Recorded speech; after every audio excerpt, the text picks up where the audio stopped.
আজকে আমার রেসিপি মশলা পটল ফ্রাই। খেতে অসাধারণ হয় বন্ধুরা। গরম ভাতের সাথে এইরকম একটু পদ থাকলে আর কিছুই লাগবে না, এত সুন্দর খেতে হয়। আসুন দেখে নিন আজকের রেসিপি মশলা পটল ফ্রাই।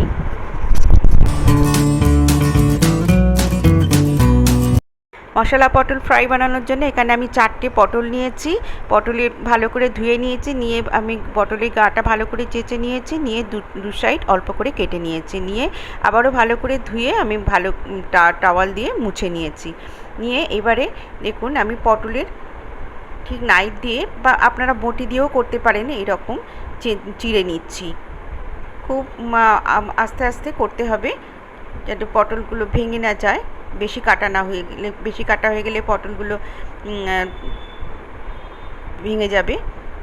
দেখুন ঠিক এইভাবে নাইফ দিয়ে বা বটিতে আপনারা এইভাবে কেটে নেবেন, যাতে মশলা মাখালে পটলের ভেতর পর্যন্ত যায়। এটি খুব সাবধানে আস্তে আস্তে করতে হবে। দেখুন এইভাবে, আর একটা সুন্দর ডিজাইনও হবে। দেখুন কত সুন্দর লাগছে দেখতে, একটা সুন্দর ডিজাইনও হয়ে গেল। একদিক প্রথমে করে নিতে হবে, তারপরে অপর সাইডও এইভাবে একই রকমভাবে করে নিতে হবে। এইভাবে আমি সব পটলগুলো দেখুন চিড়ে নিয়েছি। দেখতেও সুন্দর হয়েছে, সব চিড়ে নিয়েছি। একটা পটল একটু বেশি কাটা হয়ে গিয়েছিল, আমি একটা টুথপিক দিয়ে আটকে দিয়েছি। দেখুন একটু সাবধানে করতে হবে, আমার একটু অসাবধানে আমার একটু বেশি কাটা হয়ে গেছিলো। এবারে আমি পটলগুলো একটা বড় প্লেটের মধ্যে নিয়ে নিলাম, নিয়ে আমি কিছু মশলা মাখিয়ে নেব। দিয়ে দিলাম নুন, হলুদ, কাশ্মীরি লঙ্কা গুঁড়ো অল্প অল্প দিয়ে দিলাম, আর এখন দিচ্ছি এক চামচ ভাজা গুঁড়ো মশলা। এর মধ্যে গোটা জিরে, গোটা ধনে আর গোটা গরম মশলা শুকনো কলায় ভেজে গুঁড়ো করে নিয়েছি, 1 চামচ দিয়ে দিলাম। দিয়ে দিলাম ঝাল লঙ্কার গুঁড়ো 1 চামচ দিয়ে দিলাম চাট মশলা দিয়ে এবার ভালো করে পটলগুলো মাখিয়ে নিতে হবে। একটু সময় ধরে পটলগুলো এইভাবে একদম ভিতর পর্যন্ত যাতে যায়, পটলে সুন্দর করে মাখিয়ে নিতে হবে। দেখুন ঠিক এইভাবে সুন্দর করে মাখাতে হবে।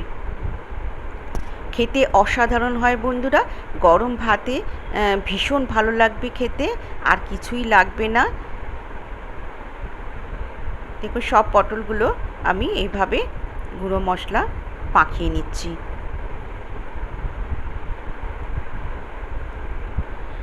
আজকের রেসিপি যদি আপনাদের ভালো লেগে থাকে বন্ধুরা, তাহলে বেশি বেশি করে সবার সাথে শেয়ার করবেন, লাইক করবেন আর কমেন্ট করে অবশ্যই জানাবেন। এখন দিয়ে দিলাম আমি অল্প একটু রসুন আর আদা গ্রেট করে নিয়েছি, গ্রেট করে নিলেই হবে। আমি পটলের গায়ে মাখিয়ে নিচ্ছি, নিয়ে 5 মিনিট আমি রেখে দেব। এদিকে আমি কড়াইতে তেল গরম করতে দিলাম। 5 মিনিট পরে কিছুটা সর্ষের তেল দিয়ে দিলাম গরম করতে।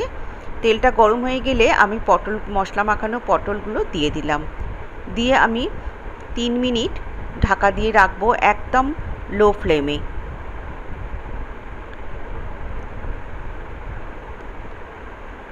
আমার চ্যানেলে নতুন বন্ধু হলে আমার চ্যানেলটিকে সাবস্ক্রাইব করার অনুরোধ রইল বন্ধুরা। ভিডিওটি স্কিপ না করে স্টেপ বাই স্টেপ দেখার অনুরোধ রইল বন্ধুরা, তাহলে বুঝতে পারবেন কিভাবে আমি মশলা পটল ফ্রাই বানালাম। খেতে ভীষণ ভালো লাগে এইভাবে বানালে, আর বাচ্চারাও পছন্দ করবে, বাচ্চা থেকে বড় সবাই খুব খেয়ে প্রশংসা করবে।